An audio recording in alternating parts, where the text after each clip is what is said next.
Okay guys, most online TRT clinics are a straight up scam, or they're just not upfront about the pricing at all. But Fountain TRT is actually the total opposite, which is why I've been using them to get my TRT, and it's been around 3 months now, and I'll cover what it's been like so you know what to expect if you end up trying them yourself. And stay with me till the end because I think you'll be surprised at what my favorite thing about this clinic is. And also guys, I'm sharing the same discount link below that I use when signing up.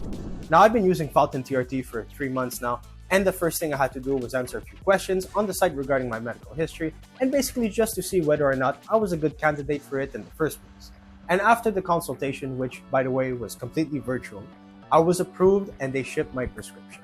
Now, just a heads up, typically TRT is done with an injection, but I chose the topical cream instead, which I just began to rub on my upper arm once a day. Now, although I've heard that doing it via injection is slightly more effective, I just can't do needles that often, man, and that's just me. Anyway, I began feeling the effects within my first week, and honestly, it was exactly what I expected, and actually in some way even better than I expected.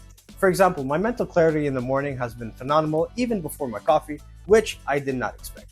I also began recovering from my workouts more quickly, overall having better sleep, and man oh man, has my mood been better and more stable, and yes, I have definitely had a jump in the whole libido department, let's just put it that way. Now, my other favorite thing about Fountain TRT that I was referring to earlier was the fact since signing up, I've had questions here and there about increasing my dosage, how the TRT interacts with other medication, and a few others. And I'm able to reach out to the medical team and get the same answers the same day. And that's all with the $199 monthly subscription that you can access with the link below that I was talking about. Okay guys, see you in the next video. Take care.